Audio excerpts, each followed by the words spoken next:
Assalamualaikum teman-teman, ini adalah Poco X6 5G, dan ini adalah Samsung A16 5G. Harga Poco X6 5G untuk RAM 12 dan memori 256GB ini Rp3.399.000. Sedangkan harga Samsung A16 5G untuk RAM 8 dan memori 256GB ini di Rp3.799.000. Yuk langsung aja kita lihat perbedaan spesifikasi antara Poco X6 5G dan Samsung A16 5G ini. Sebelum lanjut, boleh dong klik dulu tombol subscribe-nya. Makasih ya. Kita mulai dari layarnya. Poco X6 5G pakai layar AMOLED berukuran 6,67 inci dengan resolusi 1220x2712 pixels dan refresh rate 120 Hz. Layar Poco X6 5G udah dikasih pelindung layar Corning Gorilla Glass Victus dan punya sertifikasi IP54 jadi tahan cipratan air dan debu. Sedangkan layar Samsung A16 5G pakai layar Super AMOLED berukuran 6,7 inci dengan resolusi 1080x2340 pixels dan refresh rate 90 Hz. Layarnya belum dikasih pelindung layar dan punya sertifikasi IP54 jadi tahan cipratan air dan debu.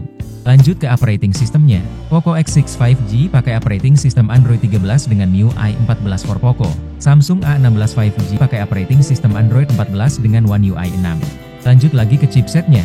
Poco X6 5G pakai chipset Snapdragon 7S Gen 2 dengan GPU Adreno 710. Samsung A16 5G pakai chipset MediaTek Dimensity 6300 dengan GPU Mali G57. Lanjut ke RAM dan memorinya. Poco X6 5G pakai RAM dengan tipe LPDDR4X dengan memori UFS 2.2 dan memiliki SIM tray dual slot yang dapat menampung 2 SIM card dan tidak bisa menampung memori micro SD. Samsung A16 5G pakai RAM dengan tipe LPDDR4X dengan memori UFS 2.2 dan memiliki SIM tray hybrid slot yang dapat menampung 2 SIM card atau 1 SIM card dan 1 memori tambahan. Lanjut ke kamera belakangnya. Kamera belakang Poco X6 5G ada 3. Kamera utama 64MP wide, kamera ultrawide 8MP, dan kamera makro 2MP. Kamera belakang Samsung A16 5G ada 3. Kamera utama 50MP wide, kamera ultrawide 5MP, dan kamera makro 2MP. Untuk pengambilan videonya, Poco X6 5G support pengambilan video dengan resolusi 4K pada 30fps dan 1080 pixels pada 30 dan 60fps. Samsung A16 5G support pengambilan video dengan resolusi 1080 pixels pada 30fps.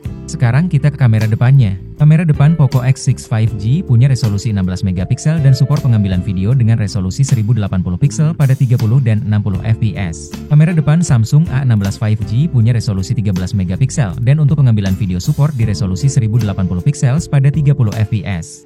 Kita lanjut lagi ke NFC ya. Poco X6 5G ada fitur NFC-nya. Samsung A16 5G juga ada fitur NFC-nya. Terakhir ke baterainya. Poco X6 5G punya baterai dengan kapasitas 5100 mAh dan dikasih charger dengan kapasitas charging 67 Watt. Samsung A16 5G punya baterai dengan kapasitas 5000 mAh dan dikasih charger dengan kapasitas charging 25 Watt. Kesimpulannya, Poco X6 5G kelebihannya punya resolusi layar yang lebih besar, punya refresh rate yang lebih tinggi, layarnya udah dikasih pelindung layar Corning Gorilla Glass Victus, pakai chipset dengan performance yang lebih ngebut, punya resolusi kamera utama yang lebih besar, punya resolusi kamera ultrawide yang lebih besar, support pengambilan video dengan resolusi 4K, punya resolusi kamera selfie yang lebih besar, punya baterai dengan kapasitas yang lebih besar, dikasih charger dengan kapasitas charging yang lebih besar, dan punya RAM dengan kapasitas 4GB lebih besar dengan harga yang Rp400.000 lebih murah. Sedangkan Samsung A16 5G punya kelebihan di layarnya yang udah pakai layar Super AMOLED, udah pakai operating system Android 14, dan pakai SIM tray hybrid jadi bisa menggunakan memori tambahan kalau diperlukan. Jadi itu teman-teman perbedaan antara Poco X6 5G dan Samsung A16 5G. Menurut kamu mending yang mana? Yuk tulis pilihan kamu di kolom komentar ya. Terima kasih udah nonton sampai habis. Semoga bermanfaat. Kalau belum subscribe yuk bantu channel ini dengan klik tombol subscribe-nya. Dan sampai ketemu lagi di video selanjutnya.